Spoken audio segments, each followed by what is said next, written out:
היי חברים, אור משאל אתר אורמשאל.נט.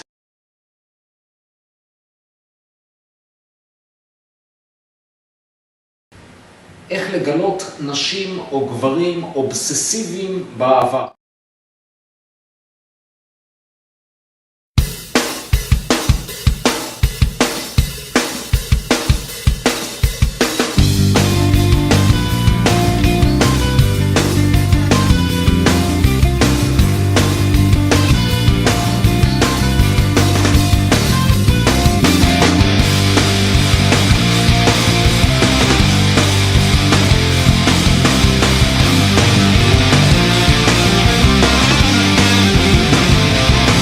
לגלות נשים או גברים אובססיביים באהבה.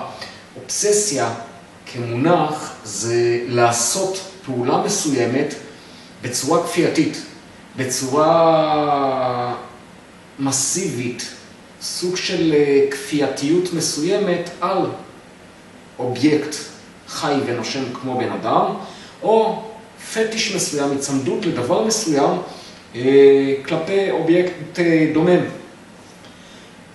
ונוס היא שליטת מזל, מאזניים ושור.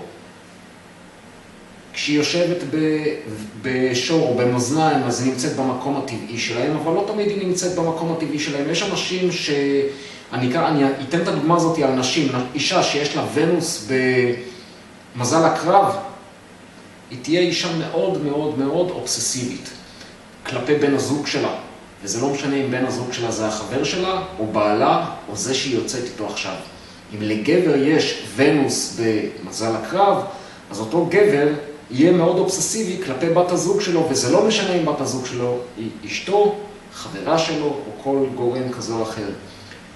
הם מאוד מאוד, כשיש לאדם ונוס במזל הקרב, הם נהפכים לאנשים מאוד אובססיביים ומאוד קנאיים, פה מתחילה הבעיה, ואני נותן את הדוגמה הזאת כדוגמה קלאסית לכל דבר ועניין, ותנסו לפשט אותה בחיים שלכם. אם נתקלתם בסיטואציות כאלה על החיים שלכם או על חברים שלכם וראיתם את הדברים האלה מהצד, אז תוכלו להבין. זה אנשים מאוד מאוד כפייתיים ברמה נון-סטופית, זאת אומרת נון-סטופית, נון-סטופ, כן?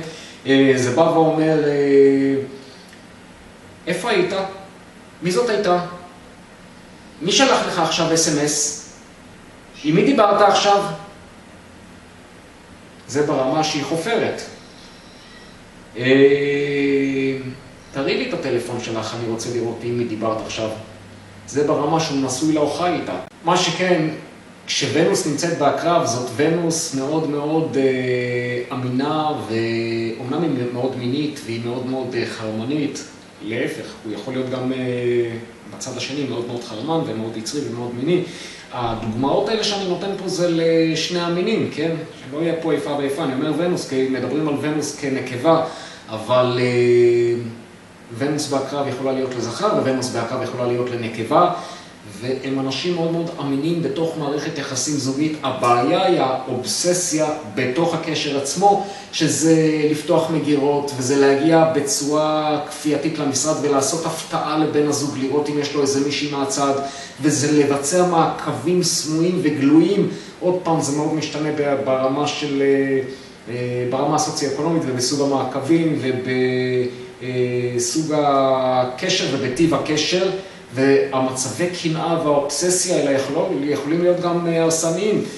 וחלק ממצבי האובססיה והקנאה המסוכנים כשוונוס נמצאת בהקרב, זו אותה בחורה שרוצה לצאת עם איזה גבר מבוקש או גבר שהיא רוצה אותו והוא לא כל כך רוצה אותה, וזה להלביש עליו תיק אונס על משהו שהוא בכלל לא עשה, רק כדי לנסות להביא אותו, לרצות להיות איתה, או נקמנות מסוג אחר, לקוחה שרוצה קשר עם המוכר או אותו בית עסק שהיא רוכשת ממנו דברים, והוא מתייחס אליה יפה כמו שהוא מתייחס לכל לקוח, והיא מלבישה עליו תיק כדי להיפגש איתו בבית משפט, כי היא נורא מאוהבת בו ומתגעגעת אליו ורוצה אותו ומרגישה סוג של אילוזיה מסוימת, סוג של דמיון שווא שיש ביניהם משהו, שמתפתח ביניהם משהו, והיא מתחילה לפתח לעצמה כל מיני תסריטים אובססיביים בראש. הדוגמאות האלה של ונוס בעקרב הן דוגמאות מאוד מאוד שכיחות וקיימות על פה.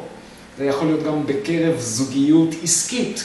שותפים עסקיים, הם לא הומוסקסואלים או משהו כזה, ואין ביניהם יחסי רגש מיניים, אבל